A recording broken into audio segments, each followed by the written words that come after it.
हम दोस्तों आज पढ़ने जा रहे हैं टेंस क्या होता है। टेंस, जिसको अंग्रेजी हिंदी में कहते हैं काल। टेंस के बारे में पढ़ेंगे। टेंस कैसे पहचाने, टेंस को कैसे पहचाने।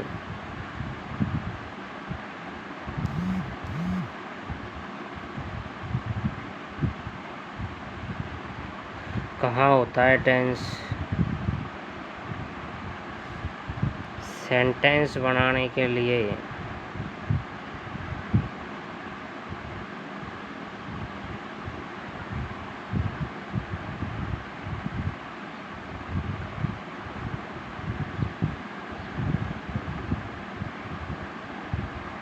सब्जेक्ट प्लस वर्ब चाहिए। सब्जेक्ट प्लस वर्ब चाहिए।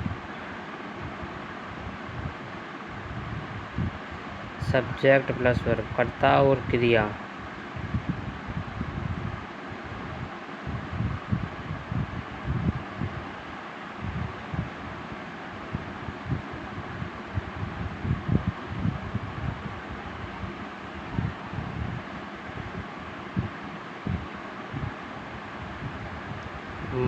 दो मुख्य एलिमेंट।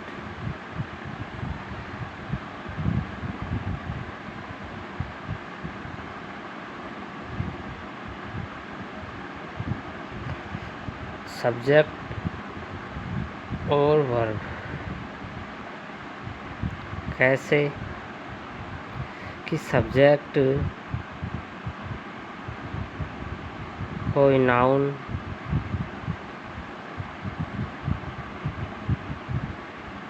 या प्रोनाउन,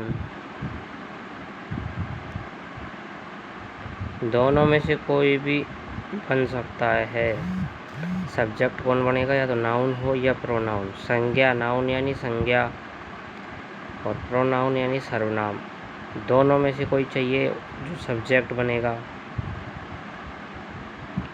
जैसे राम। वर्ब चाहिए तो वर्ब हमारे पास एक तो मॉडल वर्ब है,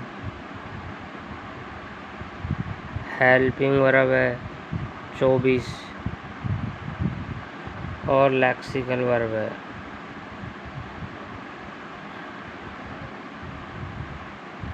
जिनकी संख्या निश्चित नहीं है, इनकी संख्या निश्चित है। मॉडल और हेल्पिंग 24 होती है। 13 मॉडल, 11 हेल्पिंग। मॉडल वर्ब होती हैं 13 और 11 होती हैं हेल्पिंग। कुल मिला के हो गई 24। इनको ऑक्सिलियरी भी कहते हैं।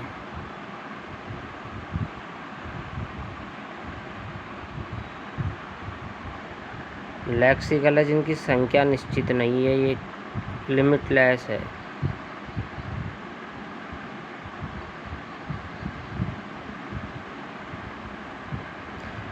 इनके 3 रूप नहीं होते, इनके 3 रूप होते हैं।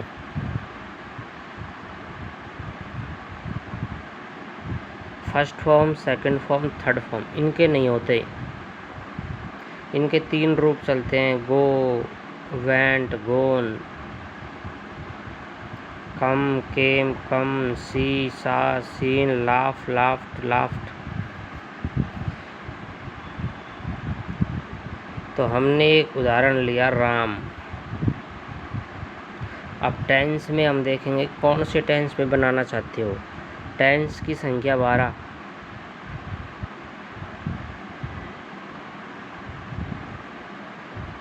हम बनाना चाहते हैं प्रेजेंट इंडेफिनिट में।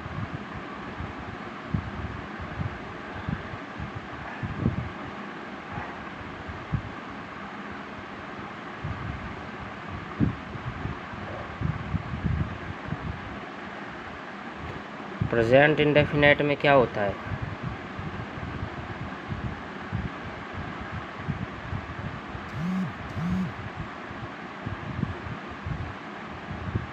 सिंगुलर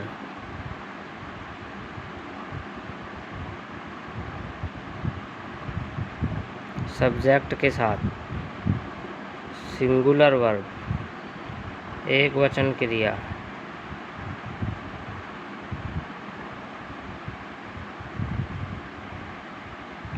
एक वचन कर्ता, एक वचन क्रिया जिसमें एस या ईएस हो। एक वचन क्रिया किसे कहते हैं? जिसमें एस या ईएस हो। एस या ईएस किस में हो? एस या ईएस बेस वर्ब में, बेस फॉर्म या फर्स्ट फॉर्म में एस या ईएस, उसे कहते हैं एक वचन क्रिया सिंगुलर वर्ब। प्लूरल के साथ मतलब प्लूरल सब्जेक्ट के साथ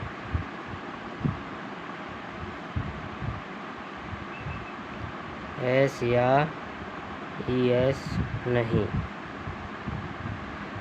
केवल बेस फॉर्म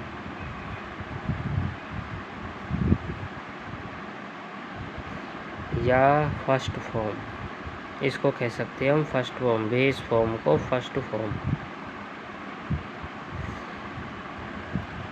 अब ये सब्जेक्ट का मतलब है सिंगुलर नाउन हो या सिंगुलर प्रोनाउन। सब सिंपल सिंगुलर सब्जेक्ट का मतलब है कि सिंगुलर नाउन या प्रोनाउन। प्लूरल सब्जेक्ट का मतलब है प्लूरल नाउन या सर्वनाम, प्रोनाउन। तो अब देखो,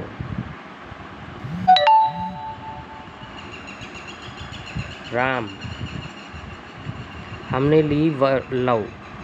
अब लव में ई पहले से है तो यहाँ लग जाएगा एस, क्या हो गया? लव्स।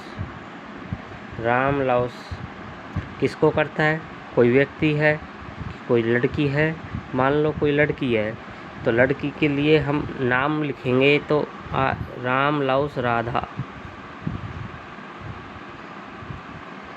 इसकी जगह प्रोनाउन लगाना है तो लड़की के लिए क्या लगता है? सी, लेकिन ये ऑब्जेक्ट है तो सी का ऑब्जेक्ट क्या होता है? सी, हर। हर एक हर है जो पजेसिव नाउन के साथ आता है, बीच का संबंधवाचक के लिए, जैसे सी, सी के बाद हर, तो ये नाउन के साथ आएगा। और जो लास्ट का है सी, हर, हर, हर, ये ऑब्जेक्ट होता है, ये लग जाएगा यहाँ। या तो राधा लिख दो, या किसी लड़की की जगह लगाना है तो हर लिख दो, राम लव्स हर। और अब टेंस का पैसे पता करें कि ये सेंटेंस कौन से टेंस में है, तो सीधी सी वर्ब है, वर्ब पे पहुँच जाओ। यदि टेंस का पता करना है तो वर्ब पे पहुँचो, और वर्ब में देखो क्या है? एस या ई एस है, सिंगुलर नाउन है, इसका मतलब प्रेजेंट इंडेफिनिट है। टेंस का पता चलेगा वर्ब से, वर्ब पे पहुँचो। वर्ब कैसी है?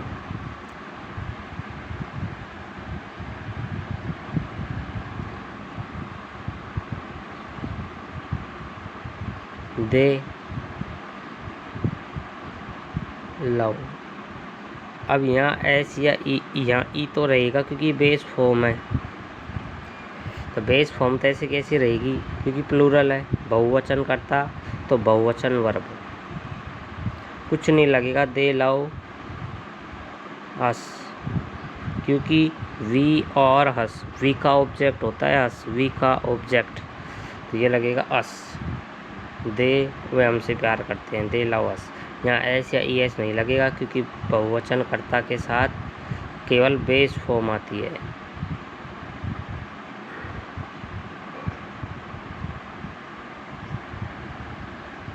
तो ये पता चल जाएगा। वर्ब देखो, वर्ब में एस या ई एस नहीं है तो सीधी सी बात है प्रेजेंट इंडेफिनिट है, क्योंकि किसी भी टेंस में ऐसा होता ही नहीं है। प्रेजेंट टेंस में यदि किसी वर्ब में बेस वर्ब आती है ना, वो प्रेजेंट इंडेफिनिट में ही आती है, ना तो पास्ट इंडेफिनिट में सेकंड फॉर्म आएगी, फ्यूचर में विल सेल आएगा। बेस फॉर्म है तो भी प्रेजेंट इंडेफिनिट, या ई एस लग रहा है या ई एस लग रहा है तो भी प्रेजेंट इंडेफिनिट। तो प्रेजेंट इंडेफिनिट में आपको देखना है कि एस या ई एस है या नहीं है। नहीं है तो भी इंडेफिनिट, नहीं है तो भी इंडेफिनिट, और कर्ता देख लेना। डायरेक्ट वर्ब मिलेगी। ये बात हो रही है अफर्मेटिव सेंटेंस की। कौन से सेंटेंस की? अफर्मेटिव, क्योंकि सेंटेंस 4 प्रकार के बनते हैं, अफर्मेटिव, इंट्रोगेटिव, इम्परेटिव और एक्सक्लेमेटरी। तो नेगेटिव बनाएंगे जब प्रेजेंट इंडेफिनिट का तो सीधी सी बात है, डू डज से पता चल जाएगा। डू डज यदि नेगेटिव इंट्रोगेटिव है और उसमें डू डज लग रहा है तो सीधी सी बात है कि प्रेजेंट इंडेफिनाइट है, क्योंकि डू डज प्रेजेंट इंडेफिनाइट की हेल्पिंग वर्ब है। अब इसका हम नेगेटिव बनाते हैं या इंट्रोगेटिव। दे और डू और डज बहुवचन कर्ता के साथ, डज एक वचन कर्ता के साथ,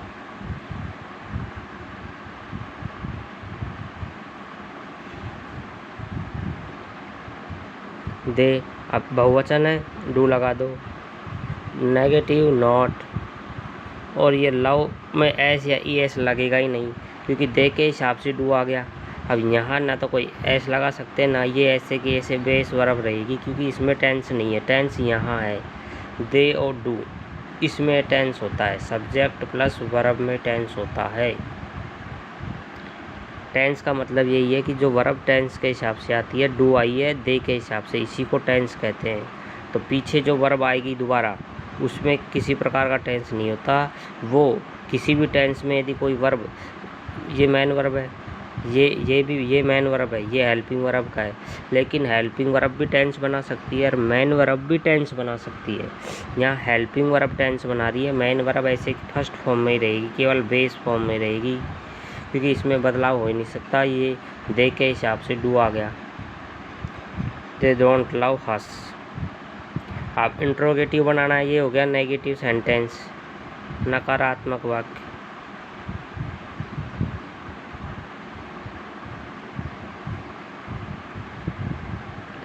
इंट्रोगेटिव